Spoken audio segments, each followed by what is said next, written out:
Soul to soul, spirit to spirit. Greetings from the island of Kauai.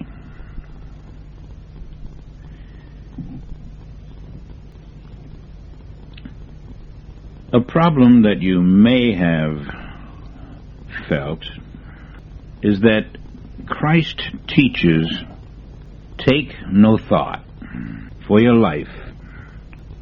Again, you find in the teaching another statement. At the same time, you are asked to take no thought.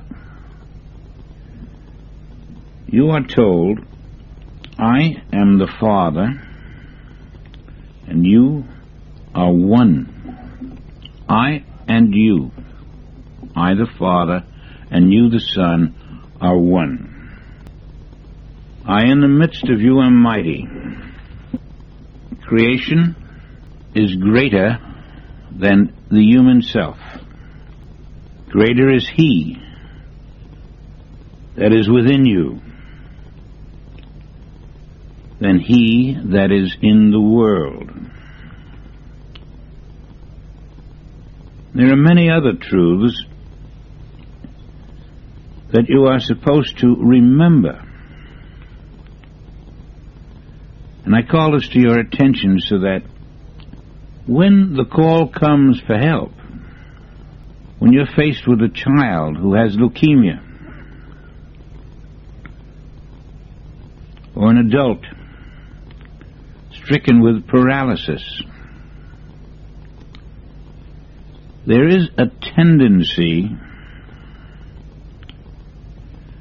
to think the truths that you know, which is the exact opposite of take no thought. You may find this very confusing.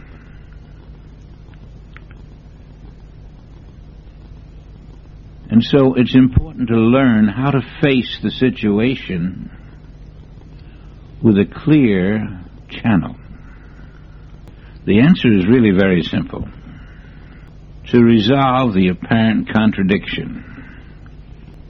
The solution lies in a matter of sequence.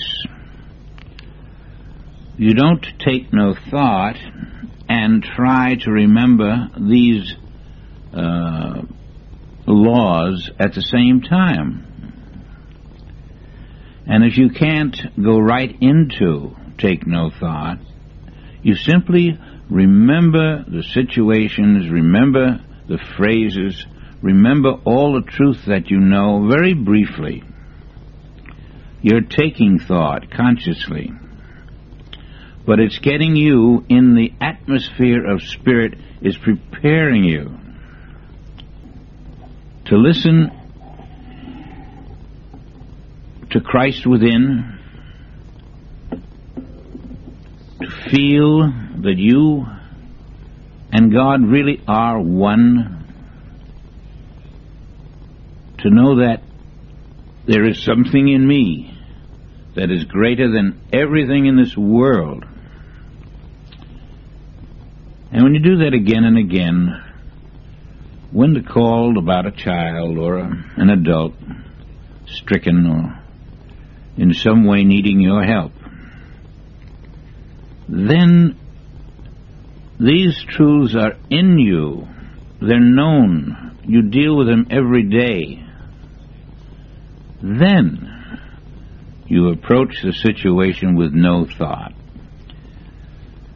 But if you have to stop, and if you have to reach out, and if you have to dwell, abide, saturate your consciousness with the knowledge of God's presence and no other presence, then do it and face the situation with total no thought after you do it.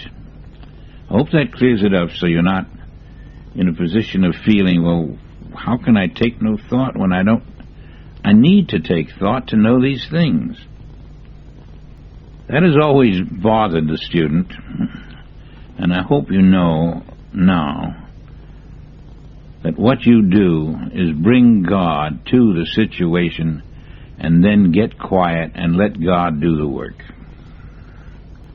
You're going to become a master of taking no thought. It's going to become what you automatically do. In fact, you start to take no thought the minute the patient starts to tell you what's wrong. Joel tells a story of a man who was going with his family on a weekend vacation. And he got up early one morning, the day of the trip, and he started to pray. Oh, Father, keep the weather good. Keep those drunken drivers off the road.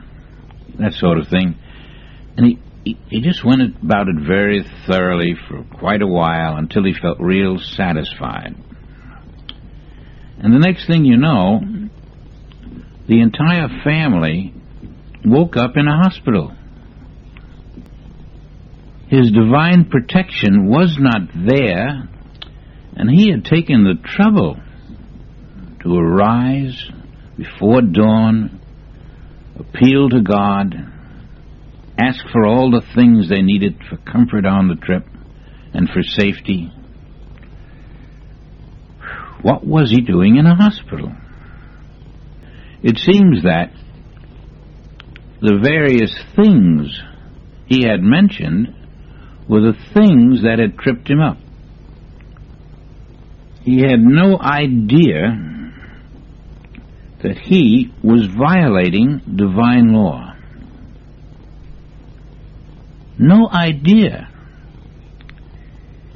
He had prepared the way for the very accident that he had tried to avoid. Now, how did he do that? In his mind, every member of his family was separated from God. What he wanted was oneness. But they were all separated. And their will was separated from God.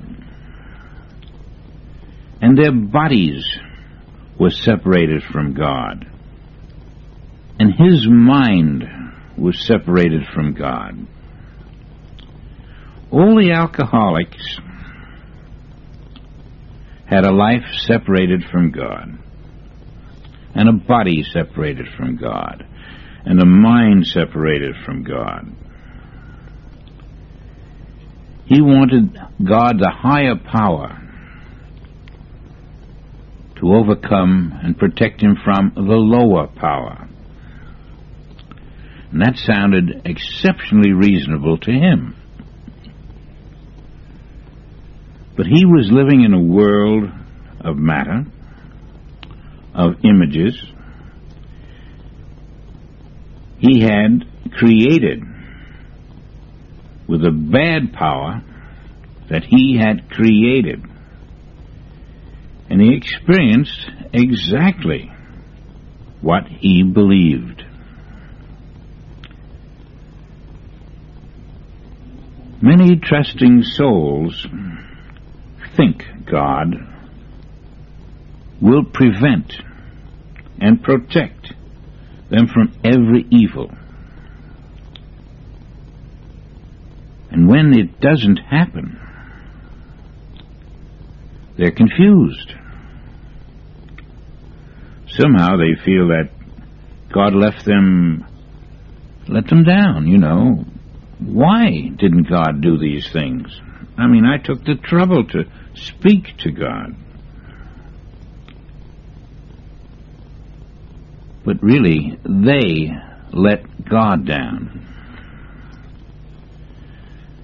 They violated divine law. They acknowledged separation from God. And it hit them almost instantly. They acknowledged a God who does not exist, a God who permits alcoholics in his kingdom, a God who makes good vacation weather and bad vacation weather. And he had immersed himself in an entirely foreign situation, a situation which left him vulnerable. Now you can see that such a person has not even a vague idea of the kingdom and who God is. Acknowledge me in all thy ways, and I will direct thy path.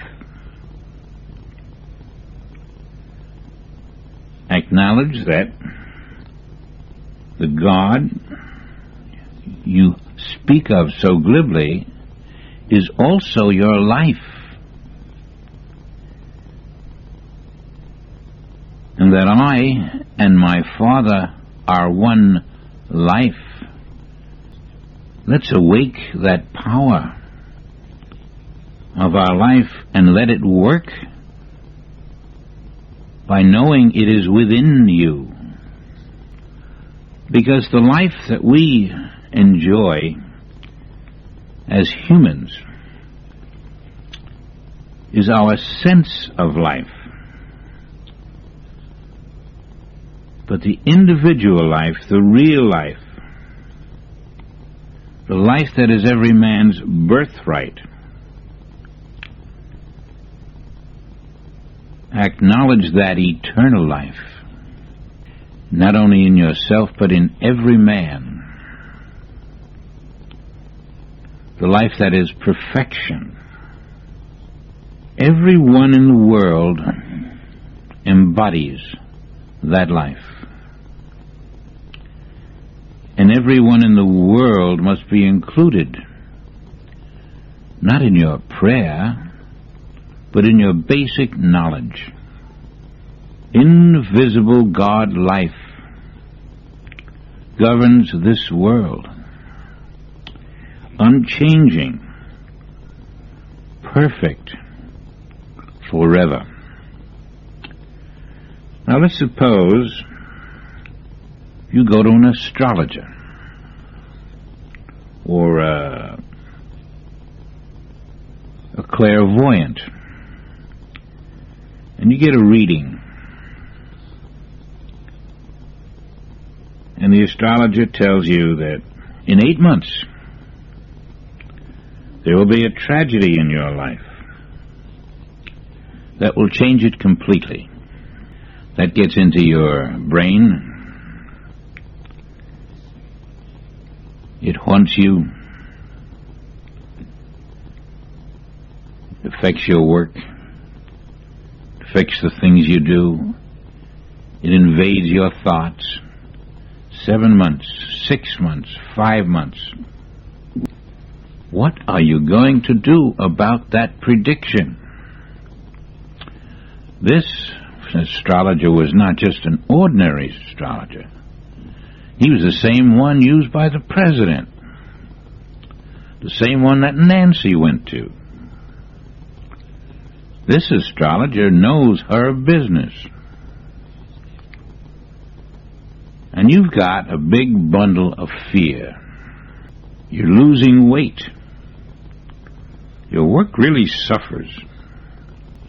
And as your problem's pyramid, you can't get a grip on yourself because you're 3 months away from a tragedy. But you see, you're just like the fellow who prayed one morning for that vacation. You're not acknowledging that God is your life. Can there be a tragedy in God's life? Have I been giving power to to another power than God? Is my mind denying that God is the only power? I have been violating divine law. Now let's sum it up. When your mind prays to God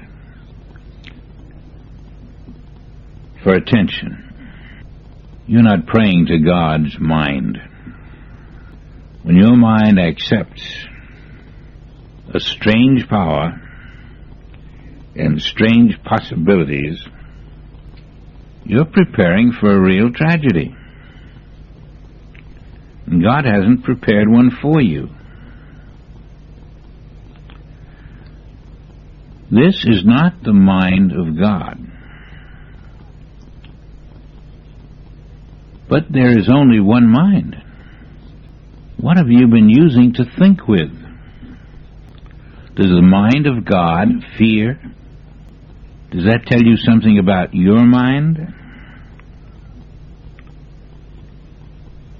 Is it your real mind? Is that why it fears? Is that why it believes in a life separate, apart from God? A life that can be destroyed and unprotected against evils that do not exist. That's why it believes that patients can come to you with pains, diseases, conditions. And it is not so. Every patient who comes to you has relief in his false mind. Relieve me of this problem. Your job is to know two things. They're the most important truths that a healer must know.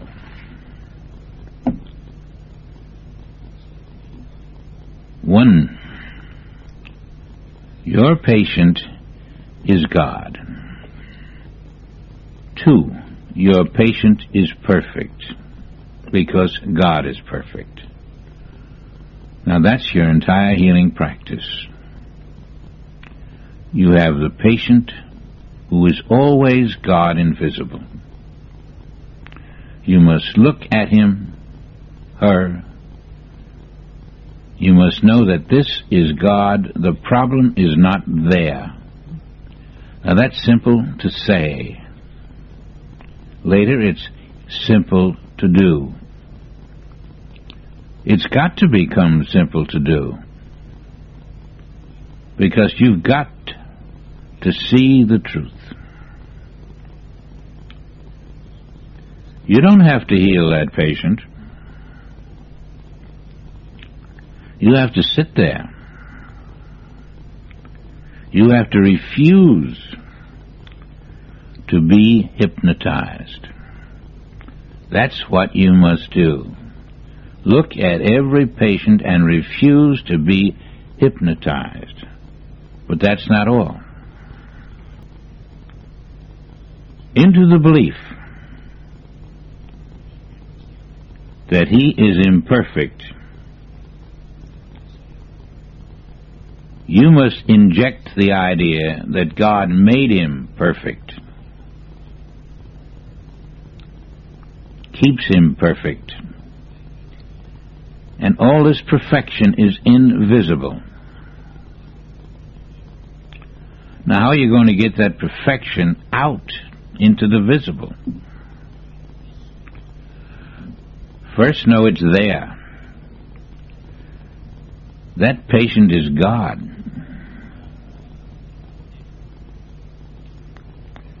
Until you have no fear, absolutely none, the patient is made in the image and likeness of God. he is hypnotized. I shall not be hypnotized by the appearance. I am standing fast in the conviction, not believing my eyes or ears. And when I am no longer hypnotized, neither will the patient be. Let's hold that. Let's hold that in our consciousness until it is the only thought we have. And even let that thought go. Now your trust is total. He came to me, he thought he had this and that and the other thing. I said not a word, but I listened, and I know that he is God. I know that he is God. And right here in my consciousness, the hypnotism stops. I don't expect him to jump up, do a 100-yard dash, or his bad heart to start being a wonderful heart. He is God, and my function is to restore him to himself, to bring him the experience of God.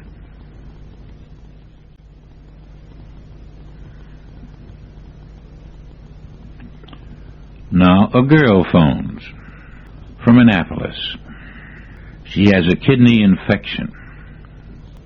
She calls back in 1 month to you and says it's better.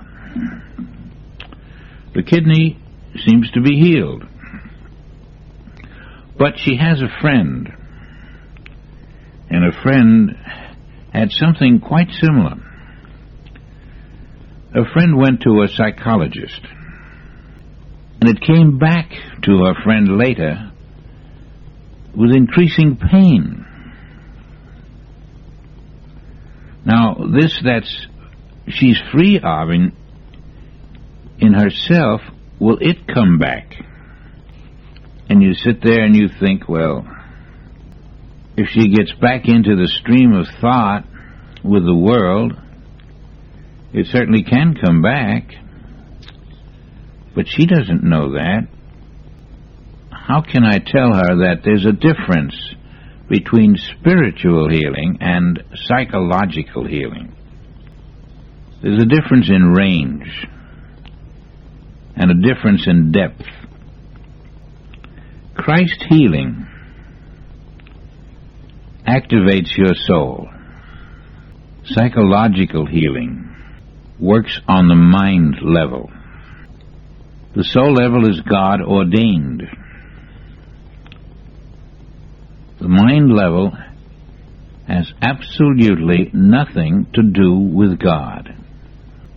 Psychological healing is based upon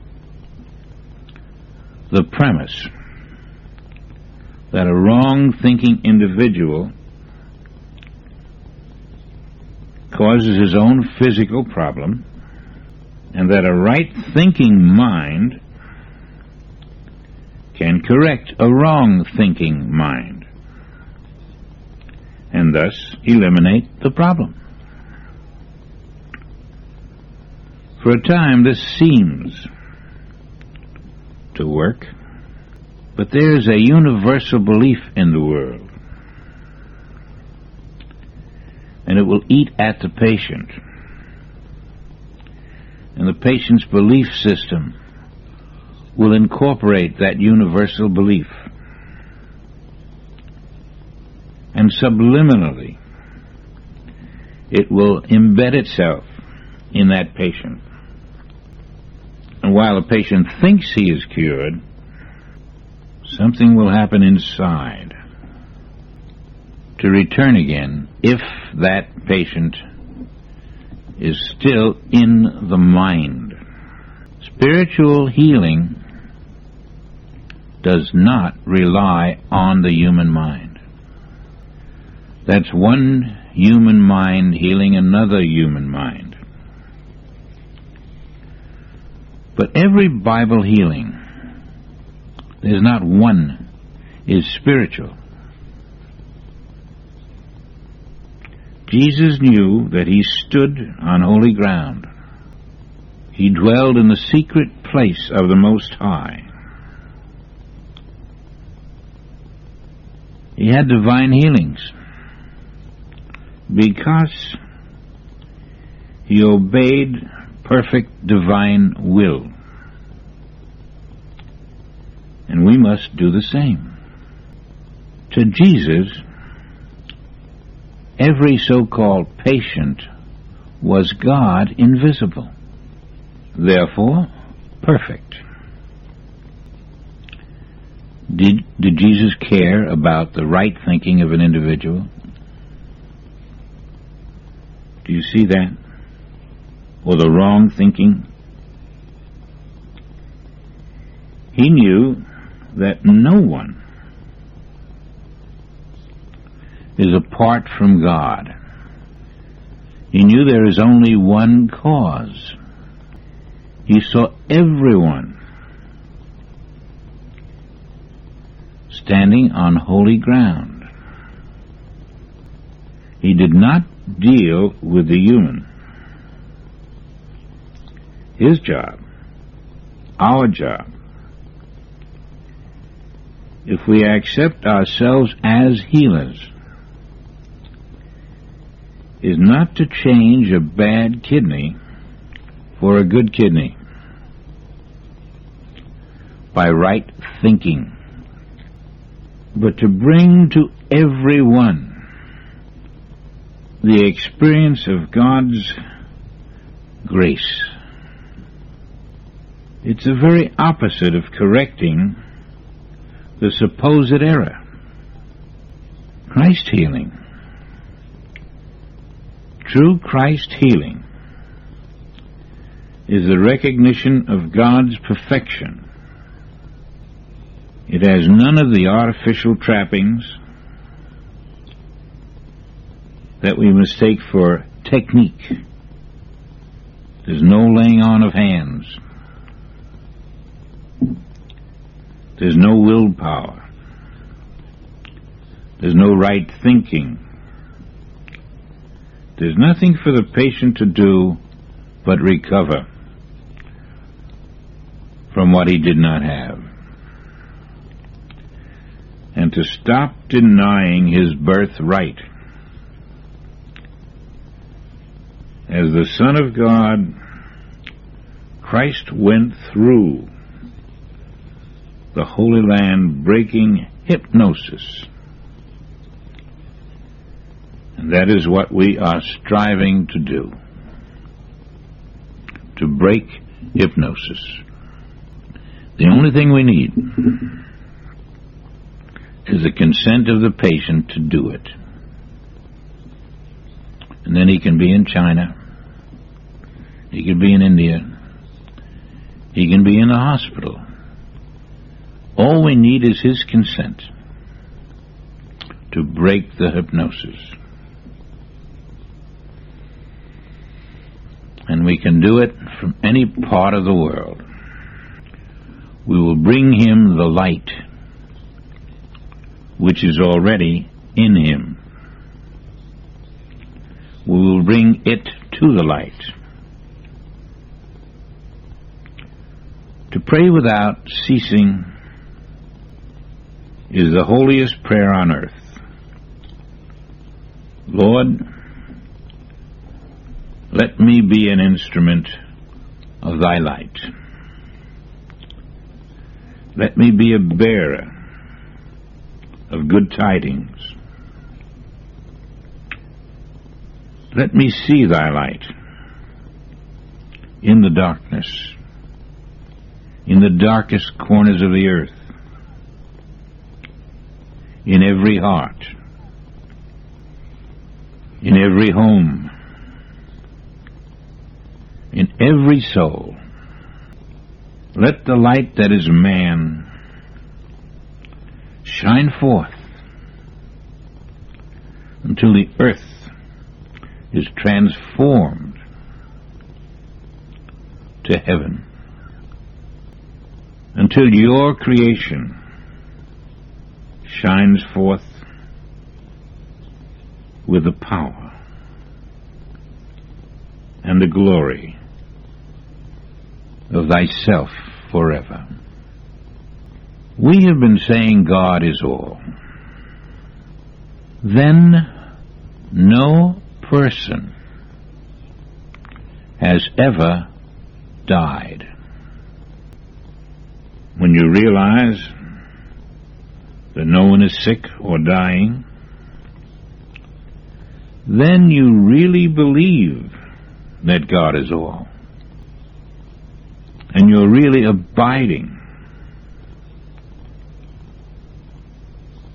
in the secret place of the Most High. Your successful work, healing people, depends on this truth. Not only that, but your own divine immunity depends on this truth. No one ever dies.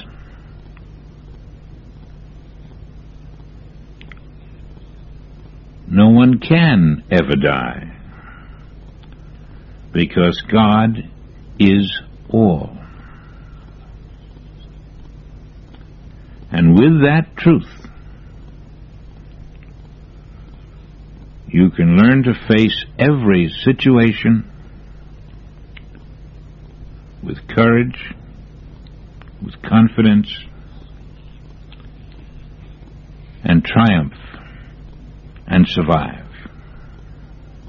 When you know that truth, you have broken the prison of the mind. You have discovered that birth and death are the same fiction of the mind that violates God law. That the beginning and the end represent a false drama, because God is the identity of everyone, every form, and when the image of form vanishes, God is still there. Mortality is gone, and the one immortal, invisible, indestructible Christ is there. That is why the place on which you stand is holy ground. We can't tell this to the world, to our patient, but when we realize it and bring the knowledge to our healing work, we are without fear, without division, and the confidence we feel reflects itself in the quality of our work. You complete this truth with all the implications it brings to mind. You will learn much more, because truth has a way of revealing more truth. So don't be afraid of truth. It will lead you deeper, deeper, deeper, until you are catching a glimpse of your kingdom.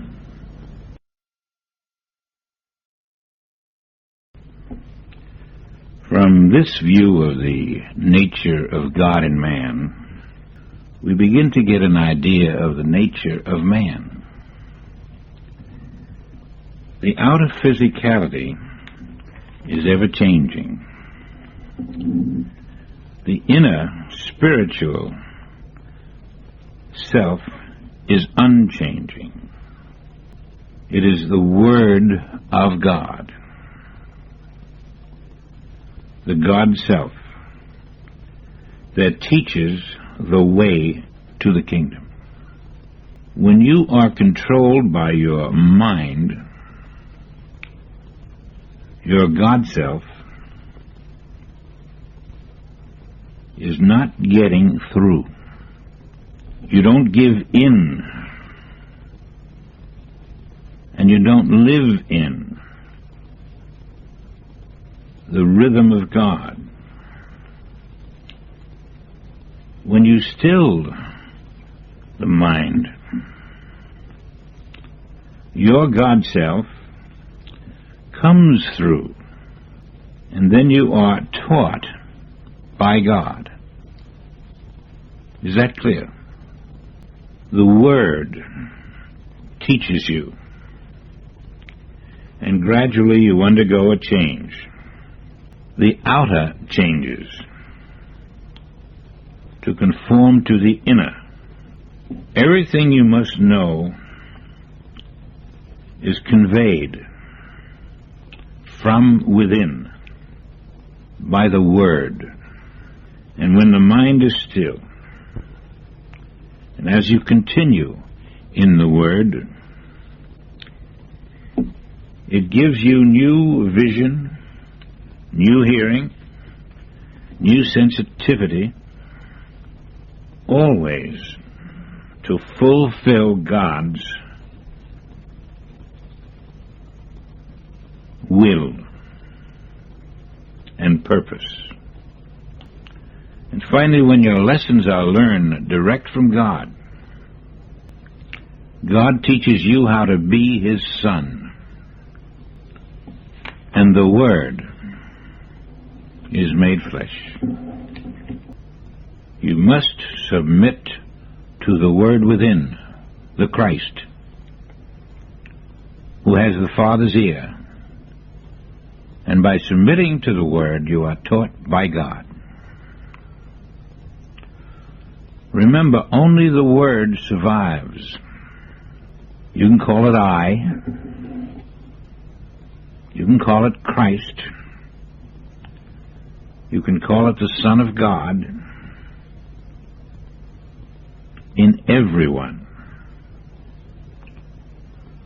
But be my Son. Be the living Word. Because unless you are the living Word, when your world disintegrates, you'll disintegrate with it. And everything you value will go up in smoke. You will no longer begin another lifespan, another parenthesis, if you are the Word. But you will begin once more your divine life. And you will live where there are no opposites, where there are no doubts and no fears, no frustrations. And you will have learned that life goes on, and where you walk, your foot will not stumble. My son, forget not my law, but let thy heart feel my commandments.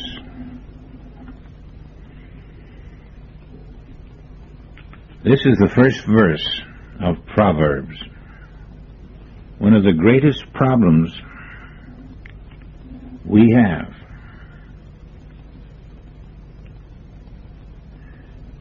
in reading this verse is that we think of the 10 Commandments. But this verse applies also to the 10 sole commandments, which are given by Christ, and reduced to a number of 2, among which is the greatest commandment that anyone can ever know. The son of woman must be transformed into the Son of Man. He must be born of the Spirit. The Old Testament writers hinted at transformation. When Jesus came out of the Essenes and demonstrated transformation, they were shocked. The days of talking about it were over. The days of doing it had just begun. The promise that it could be done was always present in the Old Testament. For length of days and long life and peace they add to thee. And the book of Proverbs goes on. Let not mercy and truth forsake thee. Bind them about thy neck. Write them upon the table of thine heart. So shalt thou find favor and good understanding in the sight of God and man. This doesn't tell you much, does it? But it's leading you to an important conversion. For the next word is important, so important that if obeyed, it can bring you to a new level of consciousness. Trust in the Lord with all thine heart, and lean not unto thine own understanding. These words were spoken on earth, and the world had never yet heard of Jesus Christ. They had never heard of the inner Christ. And yet, Christ was speaking these words. Scripture has always been leading you to the inner Christ, to take man from law to grace. Always. The voice within, which spoke within every prophet, was Christ, providing a continuity of Christ's purpose, a continuity of purpose that you can trust. In all thy ways, acknowledge him, and he shall direct thy paths. Be not wise in thine own eyes. Fear the Lord, and depart from evil. It shall be health to thy name, and marrow to thy bones. Honor the Lord with thy substance, and with the first fruits of all thine increase. The discovery of Christ in you is the beginning of your rebirth. From that moment on, you are safe. Your journey is inevitable, and at times you may seem to struggle, but Christ has a firm grip on your infinite life. Your vision may temporarily cloud over, but Christ within will keep you on course. The clear teaching is that Christ within is your teacher, and you slowly are led by the mind of Christ from your reliance on your human mind to the Christ mind. This Christ mind guides you in spiritual living. It takes you from mortal thought, mortal beliefs, mortal will, gradually lifts you from mortal limitations, where you can realize the full power of God is functioning wherever you are at all times. There are many ways the presence of God is called to your attention. God is light. In him is no darkness. Saul was on the way to Damascus. Suddenly a light shined all around him. Later in prison, when the prison doors were opened without a key, a light shined. Where did this light come from?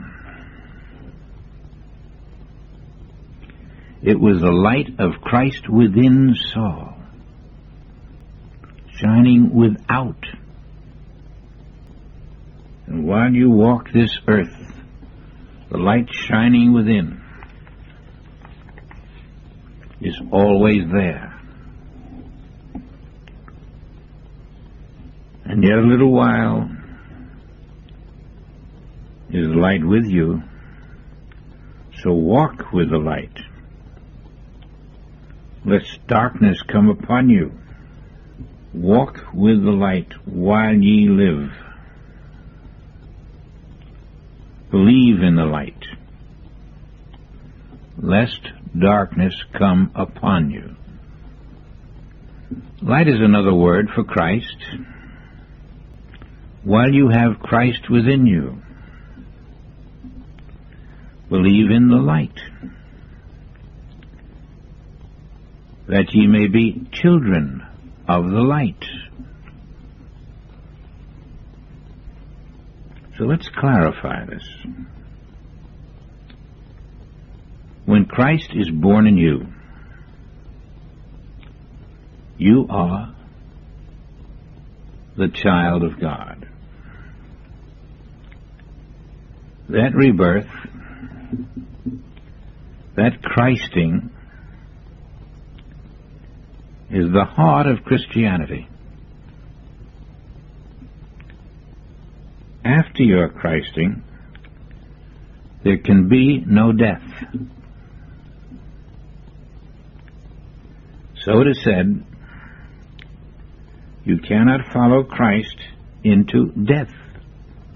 If you find Christ, then you do not die. If you do not find Christ, you remain in mortality, still seeking the very Christ who lives within you. That Christ is within you this very moment, like a tight rosebud.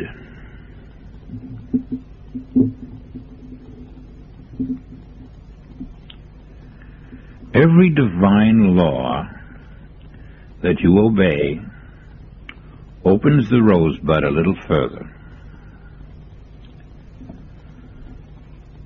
You may continue for 10,000 years with no release.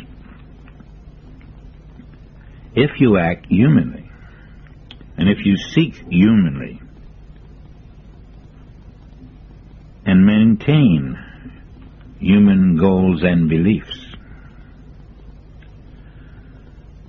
But when you live spiritually,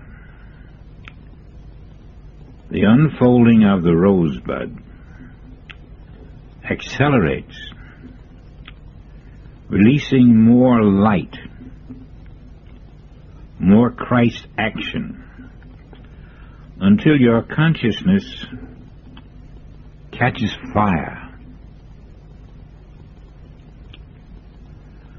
with the realization that I am the light.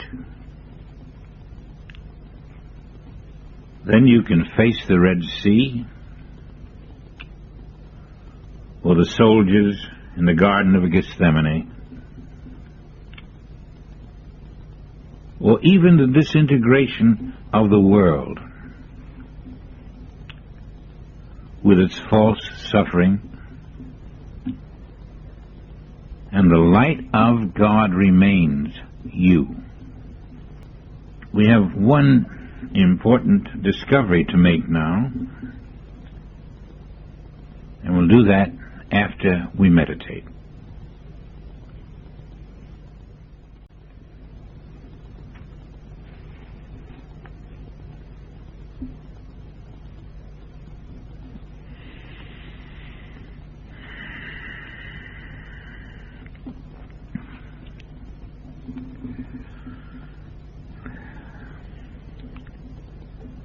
I want to ask you where the light has been while we were asleep, knocking at your door. Where were we while the light was knocking at our door? We were living in time. We were living superficially, in a sense of now.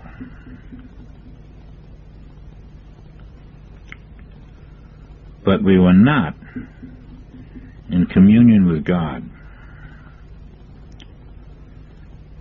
The God of time is not God. The God of time is a creation of man. Does God get a day older every day? Does Christ get a year older every year? Time is a human invention, and it lacks one thing. It is never now. It always was. It always will be. Now is past.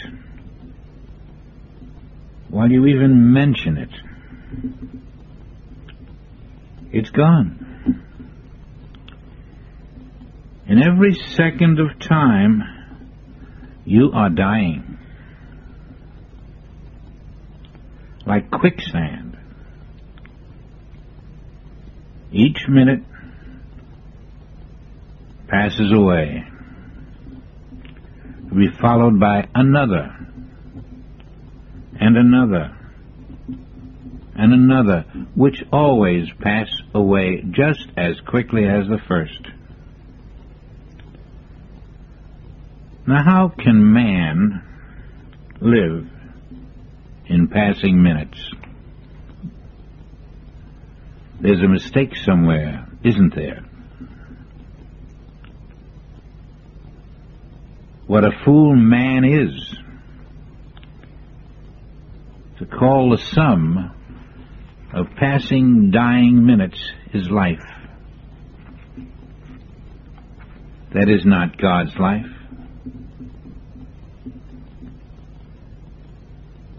Do you know what causes these minutes? Your eyes, which see the sun rise and set. Your ears, which hear the crescendo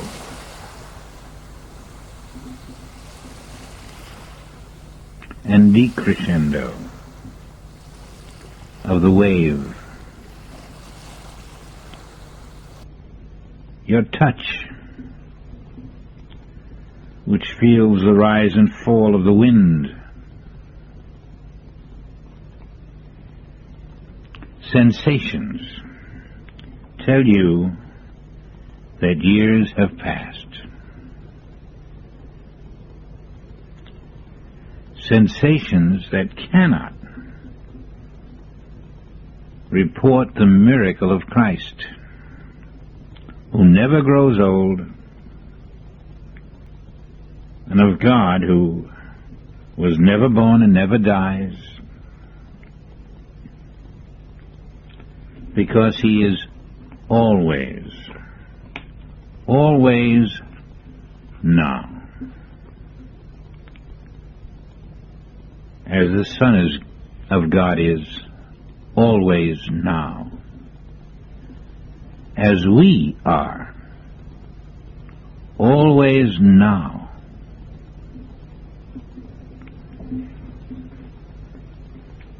The transition from the momentary now in this world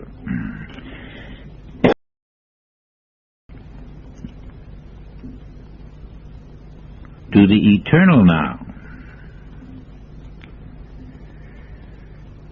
in God's kingdom of reality is imperceptible, but only to mortal sense.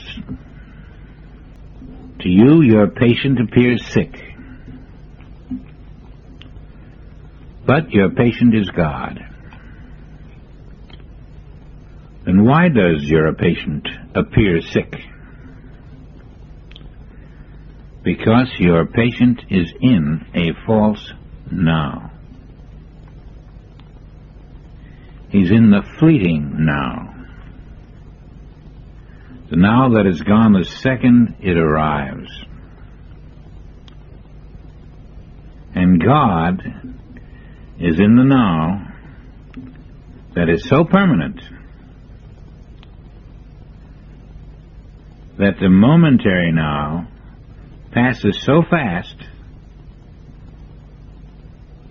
with your eye and ear and your senses in the momentary now that they can never see God, the permanent now, face to face.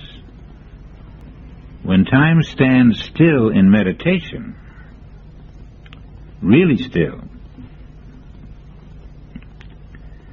the illusion of time is not there, and we begin to experience reality. If you could meditate into the eternal now, your patient would have an instantaneous healing. Jesus lived in the eternal now. That's why his so-called patients recovered instantly. He brought them from a concept of time to the real eternal now in an instant, while they were in his consciousness. They felt that miracle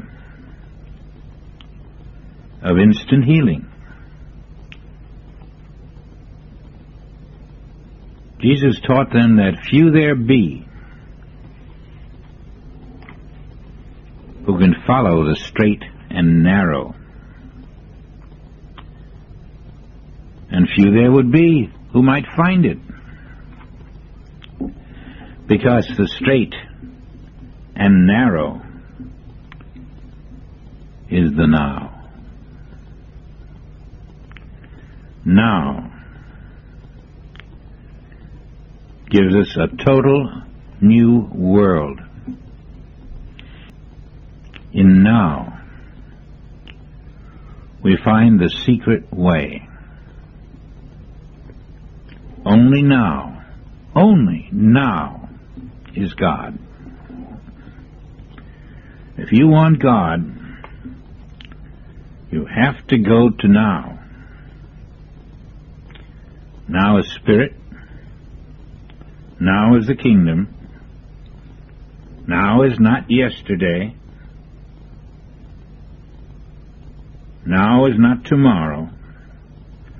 Now is not a second ago or 1 second from now. How are you going to find now? If you can't hold now right where it is, when you find that elusive now, you will find perfection in the kingdom of God. I challenge you to find now.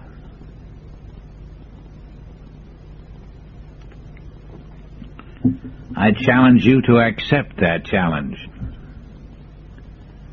and we will find it together. In that split second, a panel opens in the atmosphere, and you are out of time, out of the universe. Beyond, you find the timeless, the now. Me is gone. I am now. In the absence of me, spirit functions. Thought is gone. No desires. No future.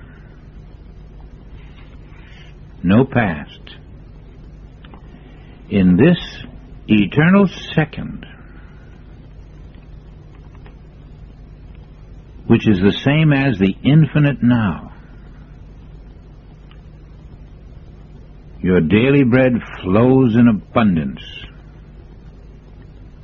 Regeneration comes. Fulfillment is continuous. Look forward. Anticipate the breaking of time and the open door which embraces you, in which the now engulfs you. And when you experience it, you experience God.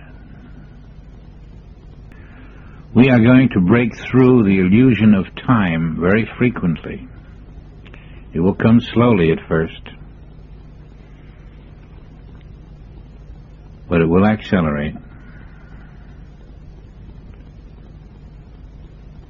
We will be in the reality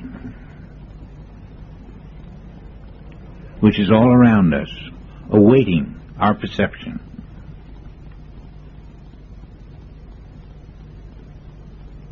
And we will practice the presence of God. without opposite. We will make God the center of our life. We will see God's perfection in all things. You will begin to experience these moments when the hypnosis parts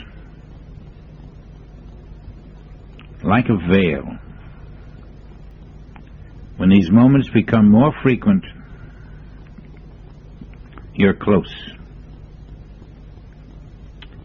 I'd like to suggest that between now and the Chicago seminar, you work several hours a day. Well, several hours a week on getting out of time. It's a blank wall at first, but when the walls start tumbling down,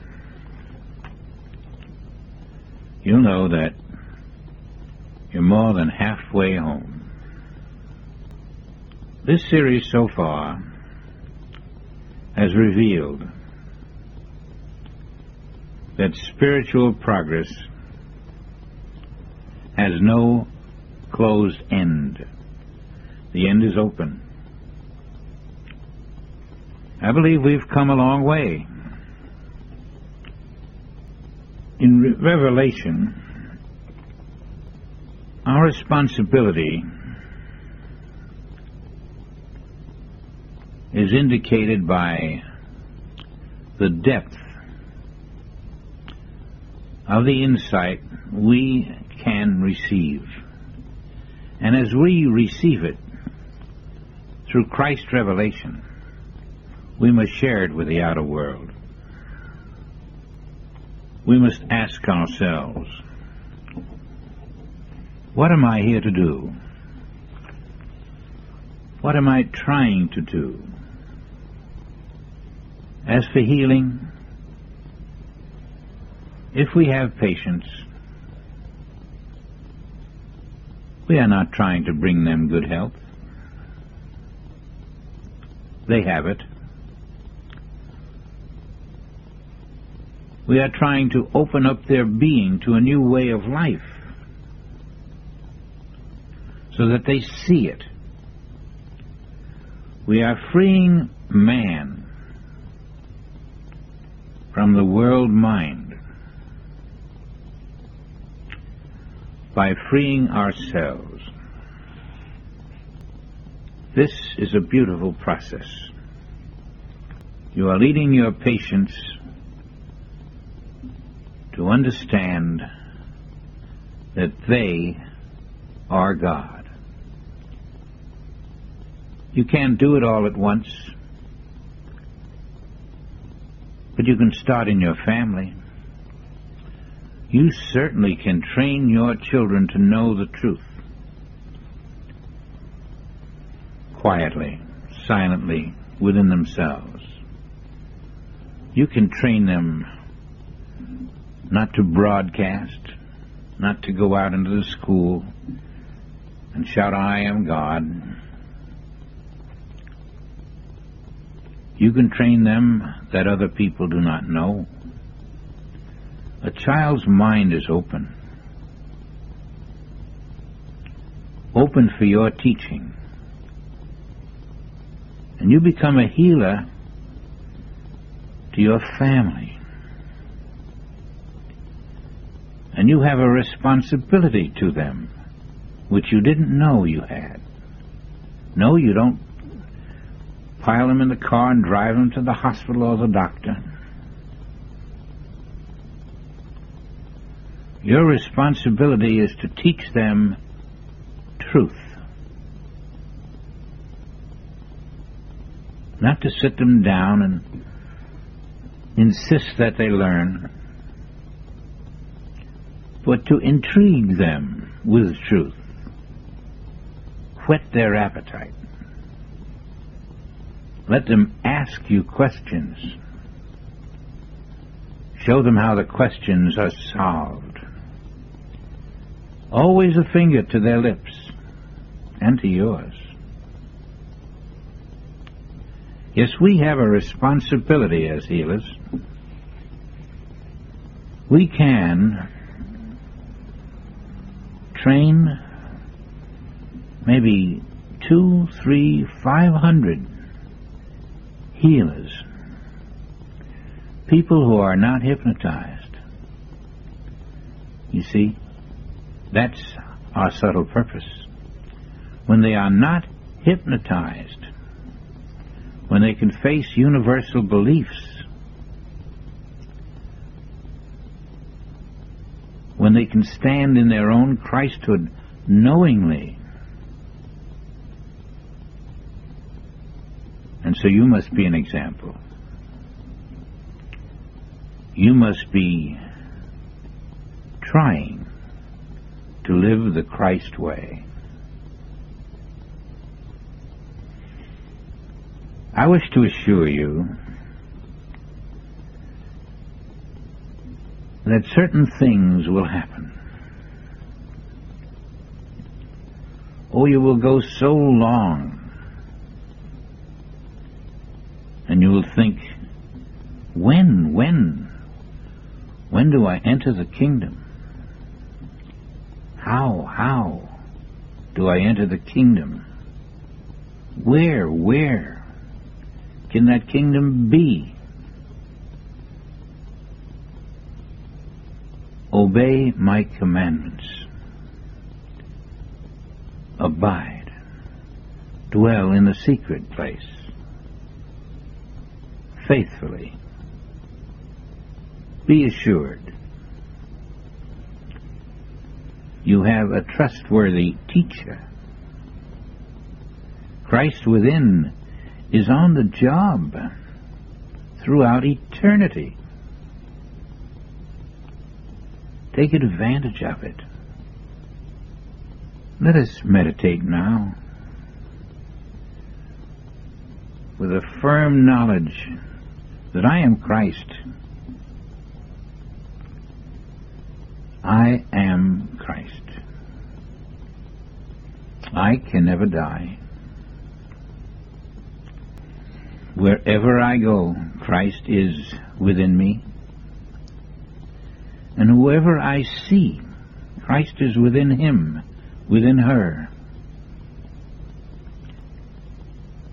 Why have I lingered in judgment of a so-called enemy? Haven't I known I was violating God's divine law? I was looking at God. I was seeing a man.